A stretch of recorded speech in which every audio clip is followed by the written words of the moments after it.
Hello students. तो मैं structure के बारे में हम पढ़ रहे थे कि सी प्लस प्लस में स्ट्रक्चर क्या होता है। हमने देखे और सी प्लस प्लस से कैसे डिफर करती हैं चीज़ें। सी प्लस प्लस का जो स्ट्रक्चर है, इसमें हमने स्ट्रक्चर के बेसिक के बारे में पढ़ लिया था, कैसे वैल्यूज़ को गेट करते हैं, कैसे वैल्यूज़ को प्रिंट करते हैं। अब हम स्ट्रक्चर के बारे में बात कर रहे हैं, तो हम कर रहे हैं कि स्ट्रक्चर को आप फंक्शन में कैसे पास करते हैं। ठीक है, तो इसके लिए एक एग्जाम्पल हम सीधा लेते हैं, अच्छे से समझ में आएगा आपको उससे। इसमें क्या है देखिए, सबसे पहले आपने वही प्री प्रोसेसर डायरेक्टिव लगाया, इंक्लूड करके अपने इनपुट आउटपुट स्ट्रीम लगाई। फिर ये यूजिंग नेम स्पेस एसटीडी के बारे में हम बात कर चुके थे लास्ट में। फिर आपने एक स्ट्रक्चर बनाया है। ठीक है, ये स्ट्रक्चर जो है, इसके अंदर ये स्ट्रक्चर का पूरा जो है बॉडी तैयार हो गया है। इसमें हमने क्या किया है, कैरेक्टर में नेम, एज एंड सैलरी, तीनों चीज़ें हमने ले ली हैं इसमें।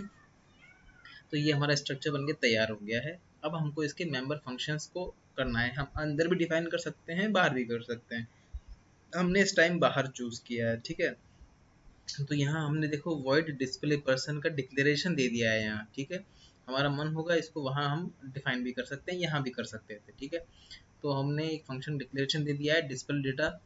अब आप देखिए, ये जो डिस्प्ले डेटा हमने लिया है, इसके रिटर्न टाइप तो वॉइड है, लेकिन इसका आर्ग्यूमेंट क्या है, हमें हमेशा यहाँ पर आर्ग्यूमेंट क्या दिया करते थे, इंटीजर, फ्लोट, कैरेक्टर, या फिर जो ऊपर हमने दिया है नेम, एज, सैलरी, उसके हिसाब से हम यहाँ आर्ग्यूमेंट्स दिया करते थे। अब हमने आर्ग्यूमेंट में क्या दे दिया, हमने आर्ग्यूमेंट में पर्सन दिया है, और ये पर्सन क्या है, आपके स्ट्रक्चर का नेम है। ठीक है, और इसका मतलब आपने जब ये पास कर दिया तो आपने ऑटोमेटिकली ये तीनों चीज़ें पास कर दी हैं यहाँ पर। तो अब आपको कुछ और पास करने की ज़रूरत नहीं है। आपने मेन फंक्शन लिखा। देखो, मेन फंक्शन का सीन ये है कि आपका कंपाइलर जब भी स्टार्ट होगा, वो सबसे पहले मेन फंक्शन के पास जाता है। ठीक है, उसने देखा पर्सन नाम, पर्सन पी, उसने ये स्टेटमेंट पढ़ा, उसने ऊपर से कोई मतलब नहीं है उसको आपने क्या लिख रखा है, वो सीधा मेन फंक्शन के पास आएगा। उसने देखा पर्सन पी, वो चेक करेगा ये पर्सन है क्या। वो देखेगा, ऊपर जाके देखेगा तो पर्सन एक स्ट्रक्चर है जिसके पास में 3 मेंबर वेरिएबल्स है, और एक फंक्शन आपने बाहर डिक्लेयर किया हुआ है, डिस्प्ले डेटा नाम से किया हुआ है। ठीक है, वो स्ट्रक्चर का पार्ट नहीं है, लेकिन वो एज एन आर्ग्यूमेंट स्ट्रक्चर लेता है। ठीक है, तो आपने पी नाम से इसका ऑब्जेक्ट बना लिया, या इसको आप बोल सकते हैं स्ट्रक्चर वेरिएबल बना लिया। फिर आपने सी आउट लिखा, एंटर फुल नेम, ये किसके लिए है, यूज़र के लिए। तो ये आपको फिर आपने जो है गेट किया यूज़र से ये पी डॉट नेम। आप चाहें तो इसको हार्ड कोड भी कर सकते हैं, जैसे आपने लिखा सी आउट एंटर फुल नेम, फिर आप जो है सी इन में वो नाम डाल सकते हैं। ठीक है, लेकिन उसका स्ट्रक्चर में फिर कोई मतलब नहीं रह जाता। ठीक है, स्ट्रक्चर रिपीटेडली चीज़ों के लिए होता है। तो अब आपने क्या किया, इसमें नेम गेट कर लिया पी डॉट नेम से। पी क्या है, आपका स्ट्रक्चर वेरिएबल जो आपने बनाया है, या इसको ऑब्जेक्ट भी कह सकते हैं, और उसने डॉट नेम नाम से आपने इसको लिया।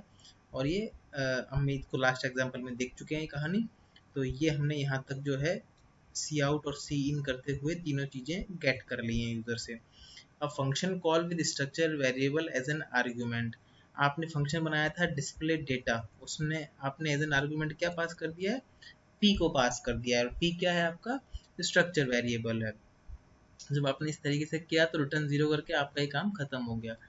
तो अब देखिए आप, डिस्प्ले डेटा पर्सन पी, जब आपने यहाँ पर इसको किया डिस्प्ले डेटा पी, तो आपका आउटपुट आपको शो हो जाएगा सिर्फ इतना सा स्टेटमेंट लिखने से।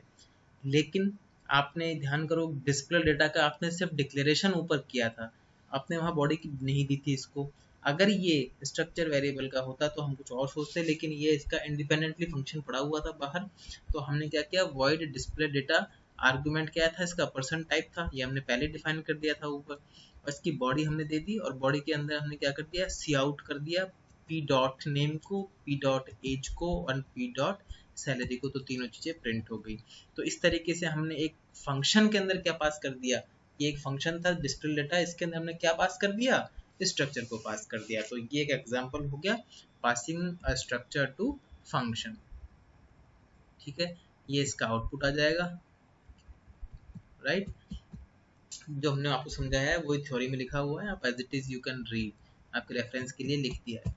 इसका जो सेकंड एग्जांपल है वो है रिटर्निंग स्ट्रक्चर फ्रॉम फंक्शन। अभी तो हमने क्या किया था, एज एन आर्ग्यूमेंट पास किया था, मतलब हमने सिर्फ अभी तक तो ये यहाँ पर हमारा जो था ये वॉइड था, लास्ट एग्जाम्पल में, लेकिन यहाँ हमने वॉइड ना लेके इसका रिटर्न टाइप भी हमने पर्सन कर दिया है। ठीक है, तो इससे देखिए कोडिंग कैसे इफिशियंट बनाई जाती है वो देखिए। सबसे इनइफिशियंट थी फर्स्ट एग्जाम्पल में, इसके बाद जो हमने इसे जस्ट पहले वाला एग्जाम्पल किया इसमें जो है वो और अच्छी हुई। अब जो ये एग्जाम्पल हम कर रहे हैं इसमें ये और अच्छे से स्ट्रक्चर्ड हो जाएगी। देखिए आपने स्ट्रक्चर बनाया, आपने एक गेट डेटा और डिस्प्ले डेटा नाम से दो फंक्शन का डिक्लेरेशन दिया है। बॉडी आपने अभी यहाँ नहीं दी है।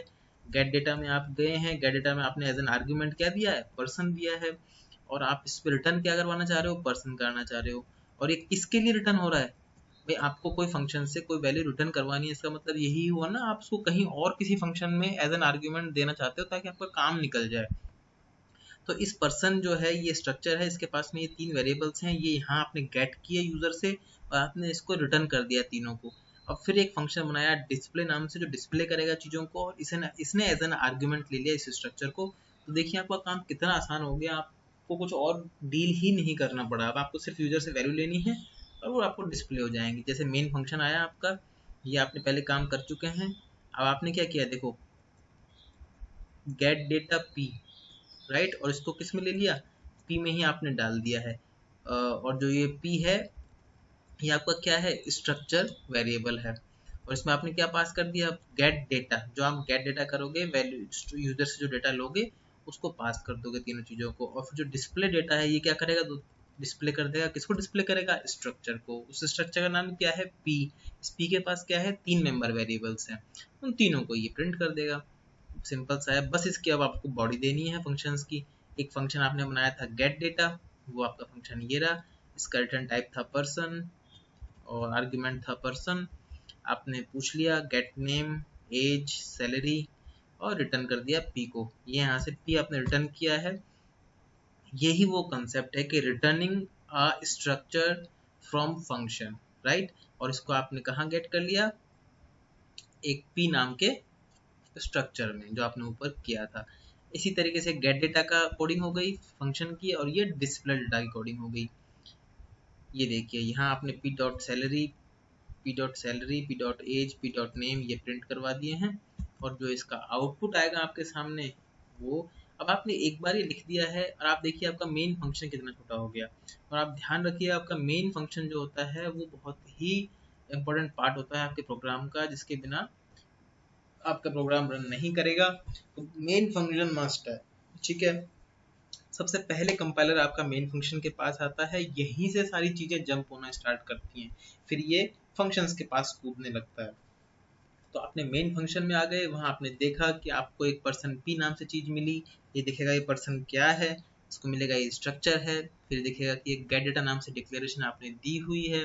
अगर आपने ये पहले डिक्लेरेशन नहीं दी, आप ये बोलोगे सर हमने यहाँ डिक्लेरेशन दी, यहाँ बॉडी भी तो दे सकते थे।